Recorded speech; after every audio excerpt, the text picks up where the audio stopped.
Welcome back to Conflicts of Interest. This is episode 400. Today I'm joined by co-host Connor Freeman. Connor, how you doing? Doing great, Kyle. How are you? Doing very well. Happy to have you back on today. Big show, number 400 today, and we got a lot of news to talk about Russia and then developments in the Middle East. If you can, share the show. Libertarian Institute, antiwar.com. We put it on the blog, YouTube, Rumble, Odysee. Connor, what's your Twitter handle if people want to follow you? Yeah, at Freeman's Mind 96, and then all of our work, yours, mine, and Will's, we're running on the Conflicts of Interest Twitter account as well. So everybody follow all those accounts. All right, Connor, thanks for that. And let's get into the show. The first article that I have to talk about today is this one from Dave DeCamp at antiwar.com. And he just has a quick summary here of Seymour Hersh's new article, CIA Planted Nordstrom Cover-Up Story in Media. And part of the reason why I'm going through Dave's breakdown here is because Hersh's article is behind a paywall, so that makes it really hard to access for anybody who's not paying him, and I can't bring it up here on the show. But Dave writes here, investigative journalist Hersh published an article on Substack Wednesday that said the CIA was instructed to come up with a cover story for the Nord Stream pipeline bombings that was fed to the New York Times and the German newspaper Die Zeit. Hope I'm saying that right. The cover-up of the story was created to shift blame for the U.S. after Hersh's bombshell report published on February 8th said that the President Biden ordered the attack on the Nord Stream natural gas pipelines, which connected Russia to Germany.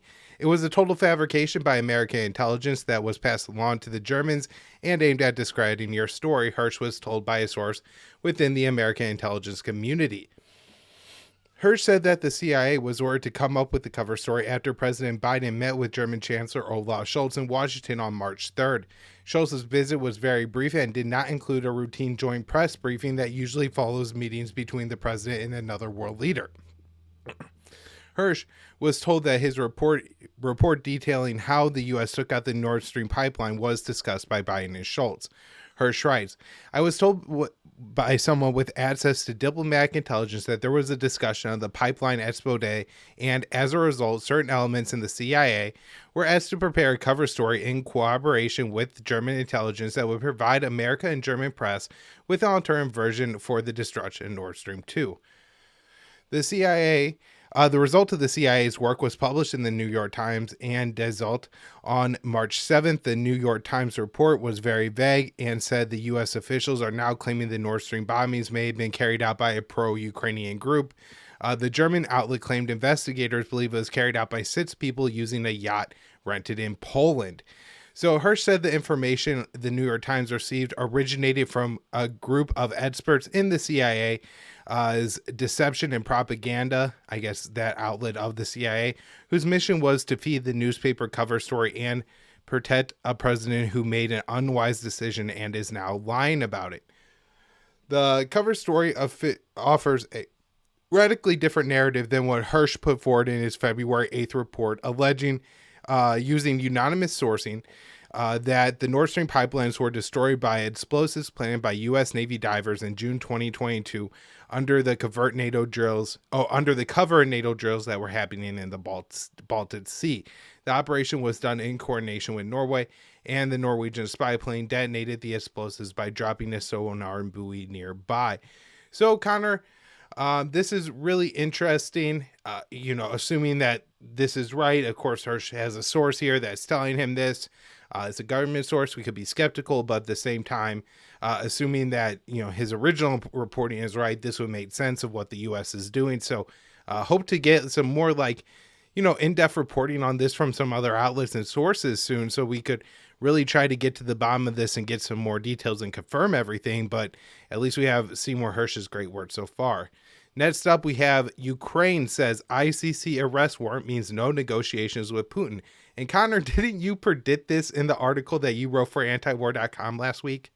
Yeah. The timing was just awful. And we knew, of course, that the Ukrainians had previously said that there would be no talks with Moscow unless there had been war crimes tribunals, a full withdrawal and reparations paid, and all these complete non-starters. And so, I didn't see. I know that the Ukrainians were celebrating the arrest warrants immediately, but now, we have this advisor saying that no, well, that's it. even the idea of talks is now off the table because Putin's an international criminal. Right. And you know, this as predicted. And of course, more suspicion comes up here because this occurs almost as Putin talks with the Chinese leader. And so, you know, this I think a lot of people saw as an opportunity to bring an end to the war because Ukraine was open, at least, you know, in some statements to the Chinese peace plan that they put forward. They didn't reject it out of hand. And so, you know, with the very close relationship that she has with Putin, I think it was very possible that, you know, we were looking at a situation here where this war could have start to build some momentum towards ending, that we could get a ceasefire.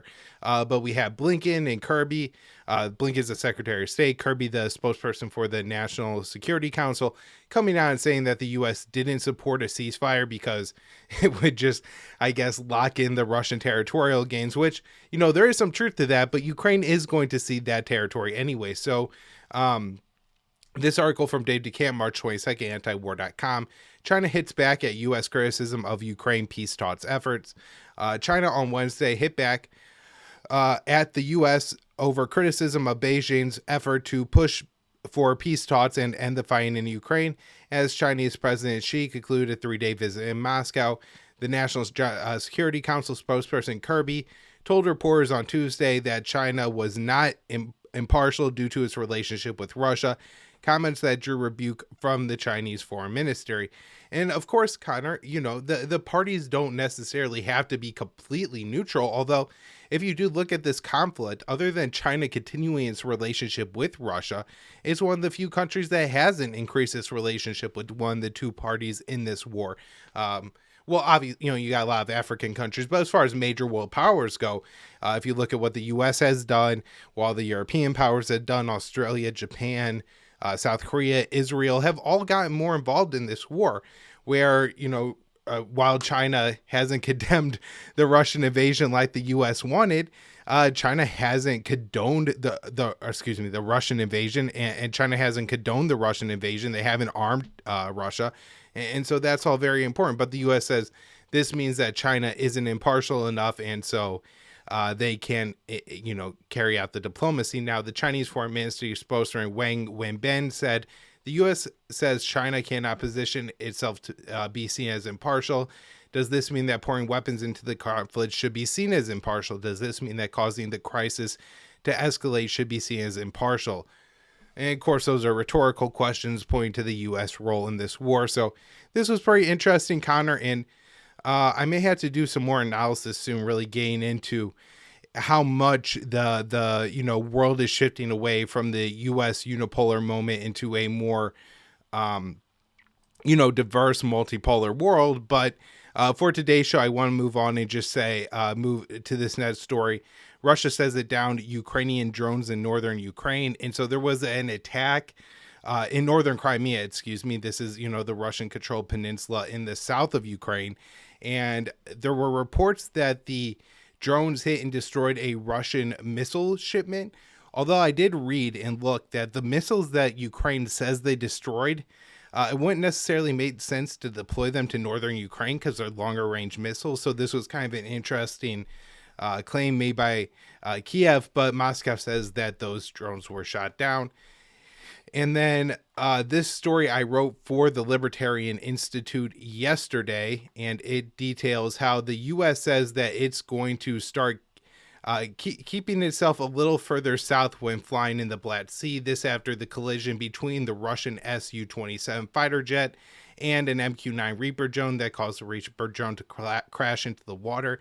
Now, the source who talked to CNN and told them that the U.S. will temporarily fly drones further away from Russia to avoid being too provocative, but said that for the time that was only the case for the time being, and there's already an appetite to return the routes closer to Russia. So I really think this is going to be a very short thing, although it is interesting because you have the Pentagon spokesperson, Brigadier General Pat Ryder, and also the Secretary of Defense, Lloyd Austin, who immediately after this said that, no, we're going to continue to fly our drones anywhere in international airspace we want. That seems to be maybe a little less true than they initially said with these recent comments that we got from CNN. Now, last story up here, Connor, and this is something that we definitely predicted on the show. U.S. offers Slovakia helicopters as a reward for sending MiG-29s to Ukraine. And so we had talked about this, that I had really thought that before Western fighter jets made it to Ukraine, they would send former, Soviet era equipment to Ukraine for fighter jets. And so there are a lot of NATO states that have these, and the U.S. is essentially providing them with different kinds of attack helicopters and Hellfire missiles. And in exchange, Slovakia is going to send these MiG-29s to Ukraine. I think this is going to be seen as highly provocative by Russia, although the Kremlin seems far more upset about the UK plan to ship the depleted uranium rounds to Ukraine. And so, Connor, I'm sure I'll be talking about this a lot next week, that we're looking at some major escalations ahead in this war, maybe even in the coming months. But I'm going to hand it over to you, and maybe a little bit of good news you got today, Connor. Yeah, we're going to start off with the bad news, and then we've got some good news, more about the emerging multipolar world. But to start off, we've got Israel bombing the Aleppo airport in Syria again for the second time this month. This one's from Dave DeCamp on March 22nd. Israeli airstrikes hit Syria's Aleppo airport for the second time this month. Israeli airstrikes hit the Aleppo airport early Wednesday. As the city is still recovering from the devastating earthquake that hit both Syria and Turkey on February 6th, killed thousands of Syrians and tens of thousands of Turks. A Syrian military source told the Syrian news agency Sana that at about 3:55 a.m. on Wednesday, the Israeli enemy launched an aerial act of aggression with a number of missiles from the direction of the Mediterranean Sea west of Latakia, targeting the vicinity of the Aleppo International Airport. The source did not report any casualties, but said material damage had been done. Bassem Mansour, head of Syria's civil aviation, said that the strike put the airport out of service once again, and added that, quote, the airport will resume work within a short period. The city of Aleppo was seriously damaged by the earthquake and has been receiving flights carrying vital aid through the airport. The Israeli strikes that hit the airport earlier this month also put it out of service, forcing Syria to reroute its flights to Damascus and Latakia. Israel has been bombing Syria for years, of course, almost every week, and began targeting the country's airports frequently last year. Israel rarely comments on individual airstrikes, but claims that its operations in Syria target Iran's military presence and arms shipments. Those we know they're, usually killing Syrians and destroying civilian infrastructure. All right. So this next piece is we have Arab nations looking to make a deal on Syria reconstruction and normalization. This is from Dave DeCamp on March 16th. This is about a piece in the Wall Street Journal from last Thursday that said that Arab countries are offering a deal to Syrian President Bashar al-Assad that would restore ties between Damascus and most countries in the region. The report, which cited unnamed Arab and European officials, said that in talks initially led by Jordan, the Arab nations have proposed billions of dollars in worth of aid to help the country rebuild after 12 years of war and to lobby the U.S. and European governments to lift sanctions. In exchange, the Arab nations want Assad to engage with Syria's political opposition, allow troops from other Arab states inside Syria to protect returning refugees, crack down on drug trafficking, and prevent Iran from expanding its presence in Syria. The report said that the talks are still in the early stages, and it's not clear if Assad is willing to accept the initial offer. The U.S. has also shown no interest in lifting sanctions on Syria, of course, and we had the House recently vote to maintain the Caesar Act sanctions, which are crippling Syria's construction and engineering sectors, and essentially making sure that they can never rebuild after when the result of the damage done by America's dirty war, the CIA's dirty war, with the support of the Israelis and the Saudis and the British and the Turks, et cetera, the Saudis, it's going to cost hundreds of billions of dollars to rebuild the country. And of course, that has not changed in the wake of this devastating earthquake. And the U.S. sanctions on Syria are specifically designed to prevent Syria's reconstruction. Antony Blinken, America's top diplomat, has explicitly said that. And of course, Washington has been opposing regional countries upgrading or normalizing ties with Damascus, even if it was to facilitate the relief for the earthquake. And the Journal report also said that what's significant about this effort is that Riyadh is on board, as Saudi Arabia was previously strongly against steps to normalize with Assad. Saudi Arabia hasn't had formal diplomatic relations with Syria since 2012, but Saudi Foreign Minister Faisal bin Farhan al-Saud recently called for dialogue with Damascus. He said, quote, "In the Arab world, there is a consensus growing that the status quo is not workable. We all have policies, but we don't have any strategy to implement that policy," he said last month. Syria's reintegration and supporting its reconstruction are expected to be on the agenda at the Arab League summit later this year. Damascus was expelled from the Arab League in 2011 when the war broke out, and many of its members supported the failed regime change effort against Assad. The report of a potential deal between Syria and its neighbors comes after Saudi Arabia and Iran agreed to normalize ties in a deal brokered by Beijing. All right, so we have more good news here. So Iran's president welcomes an invite from the Saudi king after the normalization deal. And this is again from Dave at antiwar.com on the 19th. So Iranian President Ibrahim Raisi has welcomed an invitation from Saudi King Salman to visit Riyadh following the China-brokered normalization deal between the two countries. Mohammad Jamshidi, the Iranian president's deputy chief of staff for political affairs, wrote on Twitter that Salman wrote a letter to Raisi welcoming the normalization agreement and, quote, invited him to make an official visit to Riyadh and called for strengthening economic and regional cooperation. The president welcomed this invitation and emphasized Iran's readiness to enhance cooperation, he said. So Iran and Saudi Arabia agreed to reopen their embassies and establish full diplomatic relations for the first time since 2016 within 2 months of signing the agreement. Iranian and Saudi officials have signaled that they intend to take other steps to solidify ties, including Saudi investments in Iran. The Iran-Saudi deal has the potential to significantly ease regional tensions. The UN envoy for Yemen has said that there is renewed momentum toward ending the war in Yemen in the wake of the Iran-Saudi rapprochement, and Saudi Arabia and Yemen's Houthis are engaged in Omani-mediated peace talks. According to some media reports, Iran has agreed to stop arming the Houthis as a part of the deal with Saudi Arabia. Although, as we said when this story first came up last week, that although Tehran has always denied the accusations that they're sending weapons to the group, and it was either debunked or always just logically it seemed totally fanciful because of the blockade. Iran is a political ally of the Houthis and likely provides some material support, maybe some advice through emails and things of that nature, but not nearly as much as the U.S. of course has provided the Saudi-led coalition in Yemen. So now we have a report. Now this came out today. So we're seeing even more developments along the lines of normalization with Syria. So we have Saudi Arabia agreeing to reestablish ties with Syria, and this is from today by Dave at antiwar.com. So Saudi Arabia and Syria have agreed to establish ties and reopen their embassies after over a decade of not having formal diplomatic relations. This is from a Reuters report today. Unnamed sources told Reuters that contacts between Riyadh and Damascus gained momentum following the surprise Saudi-Iran normalization deal that was brokered by China.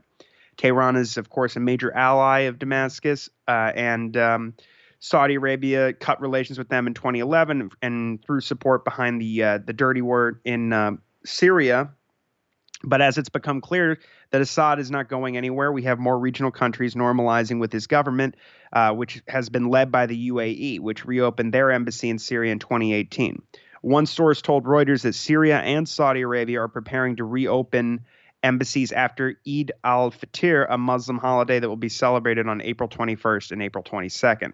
The U.S. is against any normalization steps between Syria and regional countries, as it occupies a third of the country and, of course, has the Caesar Act sanctions devastating the country and putting 12 million people close to starvation. And as we know from the UN now, the special rapporteur for unilateral coercive measures, that about 90% of Syria's population lives below the poverty line. The Biden administration has even come out against of course, countries upgrading ties with Assad, but apparently that's not having much of an effect on Saudi Arabia. So this is another piece I got from Al Jazeera. Saudi and Iranian foreign ministers in Ramadan call agree to meet soon. So this is more steps being taken after the deal in China. So the Saudi Arabian and Iranian foreign ministries ministers spoke by phone to mark the beginning of Ramadan and have agreed to meet soon to start the process of reopening embassies and consulates. This is according to Saudi's foreign affairs ministry. So the Saudi foreign minister, Prince Faisal bin Farhan Al Saud, had a call with his counterpart, Hossein Amir Abdollahian, and the pair exchanged greetings and congratulations on the occasion of the holy month of Ramadan, which begins on Thursday in both countries. The two ministers agreed to hold a bilateral meeting soon to pave the way for the reopening of the embassies and consulates between the two countries. And this is the Saudi Foreign Ministry made this statement on Twitter. So the ministers expect a meeting is said to be the next step in normalization. So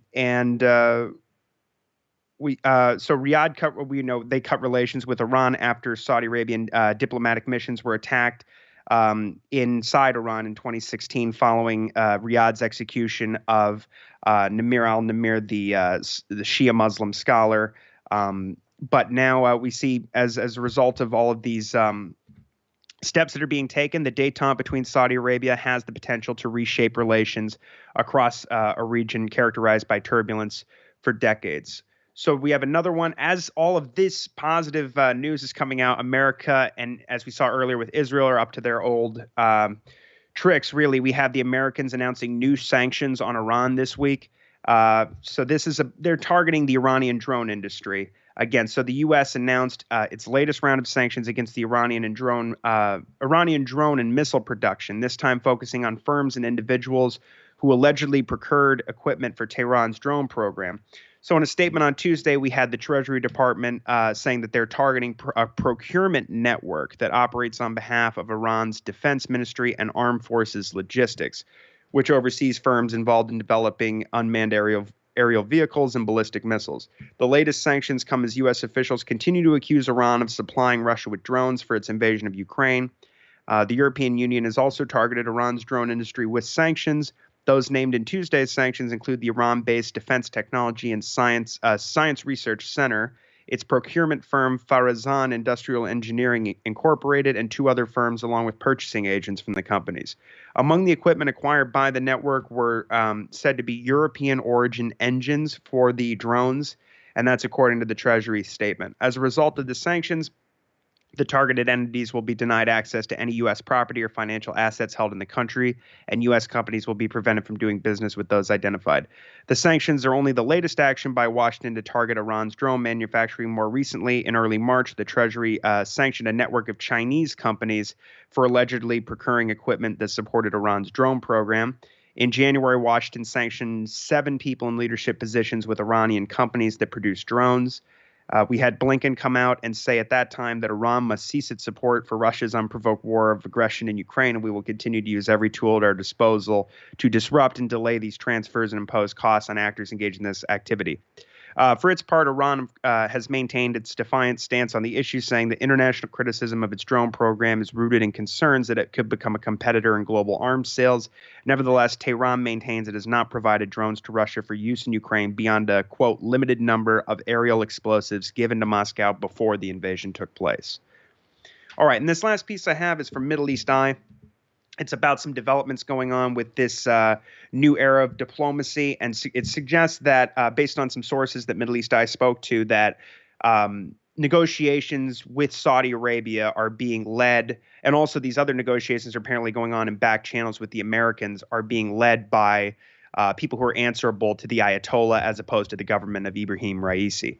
So we have secret talks between representatives of the Iranian ruling establishment and Western officials over reviving the 2015 nuclear deal and freeing U.S. prisoners have been held in recent weeks, two sources told Middle East Eye. According to the Iranian sources who were close to the talks, the government of President Ibrahim Raisi was not informed of the dialogue, part of a growing trend that has seen figures close to Supreme Leader Ali Khamenei take the lead on foreign policy. The sources added that Abbas Araghchi, former deputy foreign minister under Hassan Rouhani, led the talks, which were held in Europe. Currently, Araghchi is the secretary of Iran's Strategic Council on Foreign Relations, an advisory board for the Supreme Leader who appoints its members and chairman. The council was formed in 2006 and is tasked with preparing strategies, policies, and solutions that will bring the Islamic Republic to its desired results in foreign policy and bring about greater coordination in all activities in the field of foreign relations. The sources said that the focus of the talks were reviving the JCPOA and finalizing an agreement on freeing American prisoners in exchange for Iranian assets being unfrozen in several countries, including South Korea. According to the sources, under the Rouhani government, Araghchi's negotiation team managed to reach an agreement over freeing prisoners, which was never implemented. Raisi's team continued the negotiations, with modifications being made over asset transfers, which were first set to go to Europe, but that later changed to Qatar instead.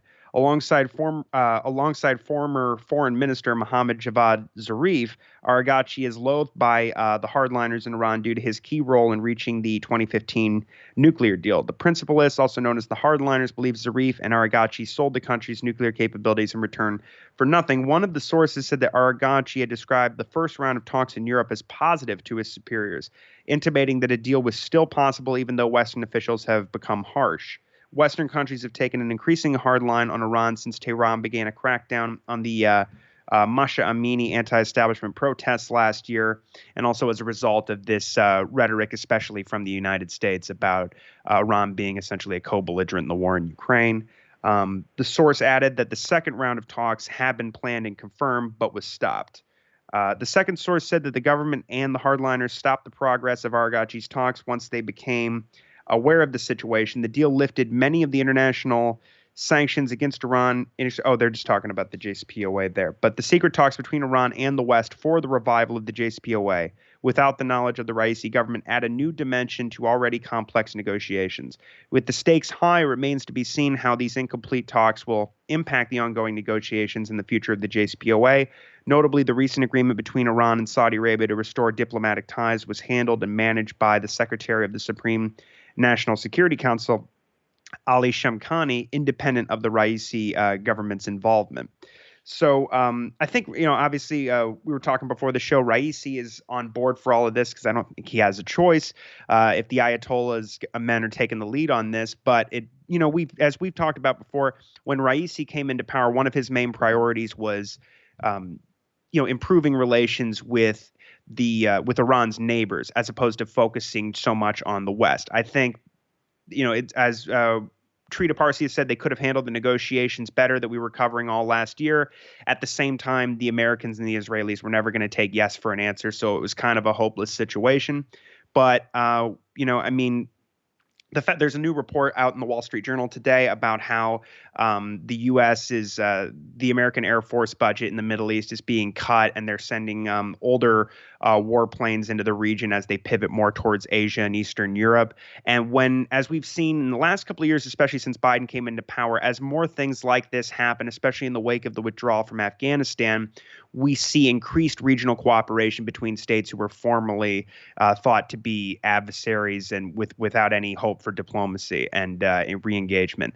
And so we're seeing some progress being made. And I think at the same time that they pivot more toward the great power competition paradigm and we get closer to escalation, we escalate these situations with China and Russia.